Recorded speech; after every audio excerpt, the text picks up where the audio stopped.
Resuming debate, the honourable member for Sturgeon River Parkland.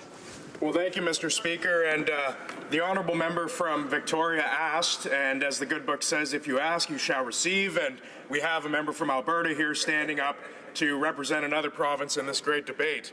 And I hope you would indulge me, Mr. Speaker, if I quickly mention my friends and colleagues, Andrea Kanjan, Lindsay Park, and David Piccini, who recently won their elections this evening in the Ontario election.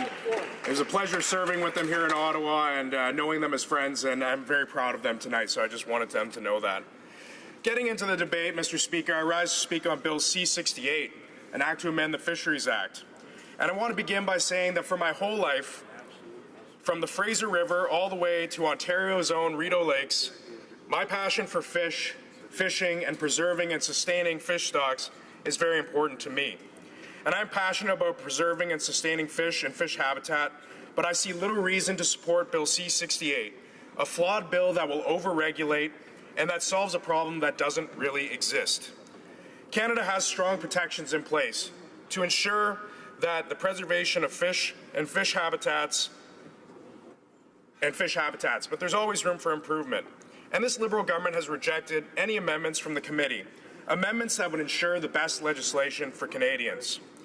The government introduced Bill C-68, which introduces a number of changes to the Fisheries Act that ignores some of the major findings from a report from the Standing Committee on Fisheries and Oceans that was presented to the House of Commons in February of 2017.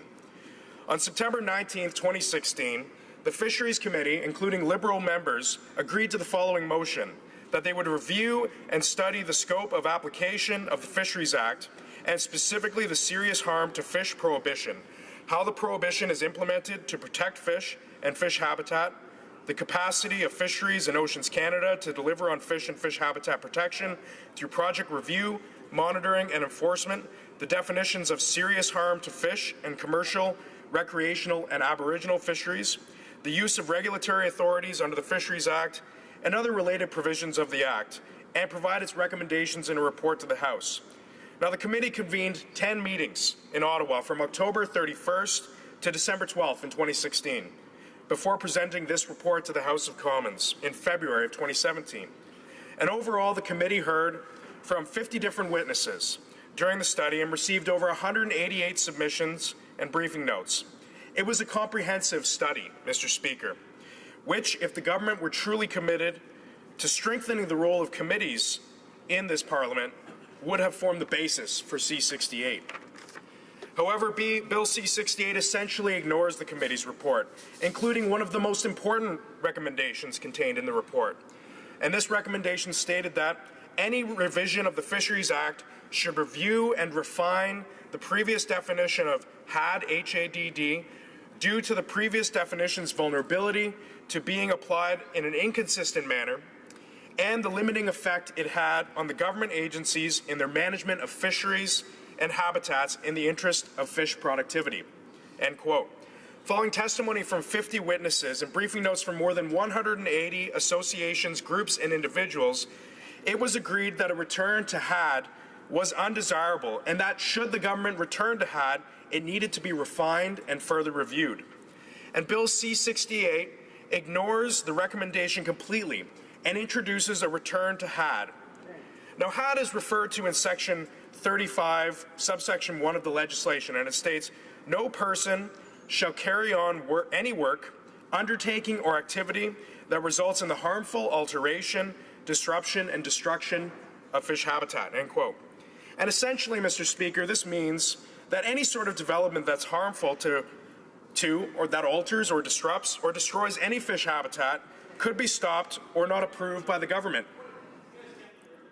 Now, I have friends who have personally experienced the overzealous regulation of the Department of Fisheries in its enforcement of HAD. A dear friend of mine who has played a senior role in the Air Cadets in Western Canada told me of how much trouble he had dealing with the Department of Fisheries and Oceans a number of years ago, before the Conservatives made reforms. Now, my friend needed to renovate a firing range for the Air Cadets, and this was a public range that was used by private individuals and by the Air Cadets to practice.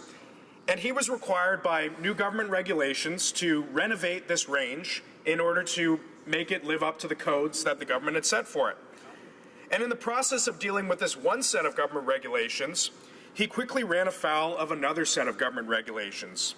You see, every spring during the snow melt, a small stream would form and would run straight through the range. And for 10 months out of the year, you could hardly tell that a stream existed. There was no water, as it would dry up. But once DFO officials got involved, they discovered traces of a common fish that could have been in the stream. They immediately halted these renovations to the gun range, which had operated for decades, because of the possibility that a fish habitat existed on this range, which could only have been there for less than 2 months out of the year, because that's the only amount of time that there was water. Now, because they weren't able to renovate the range, because of these old DFO regulations that the Conservatives have removed, they were unable to recertify this range. And effectively, they shut down the range, depriving air cadets and private individuals of a facility necessary for their training and improvement. Now, that's just a personal story, Mr. Speaker, of how some regulations, although they're intended to do good things, can really impact everyday activities of Canadians in a way that doesn't really achieve the accomplishment. And that's why we really need to review and make clear what HAD really means. Now, as the committee report noted, this section was applied inconsistently and was oftentimes very unclear. Developers were often bogged down in battles over what constituted fish development, an inconsistent roadblock for projects. Therefore, in 2012, the Conservative government removed HAD provisions and replaced it with the following: that no person shall carry on any work, undertaking, or activity that results in serious harm to fish that are part of a commercial, recreational, or aboriginal fishery, or to fish that support such fisheries. So that's a very broad way of putting it. It captures a lot of the environmental effects, but it also introduces a certain level of judgment. You know, there's a balance between the environment and the economy, and when we have that judgment, we just can't have something that says nothing will be done if it does any harm to fish. We need to look at whether it's a serious harm or not. And when we introduce that level of judgment, it allows us to get to the best decisions, Mr. Speaker. Now, this previous Conservative law had a very clear and more universally accepted interpretation. It was accepted, it struck an important balance between development and conservation. And I submit, Mr. Speaker, that that is the right balance. The committee report that we commissioned, or that we did together with the government, recognized that this by cautioning against a return to HAD provisions. However, although the Liberals want to talk a big game about empowering committees, they ignored this recommendation, Mr. Speaker. The consultation was done for the government. As I said earlier, over 50 witnesses to the committee, over 180 submissions.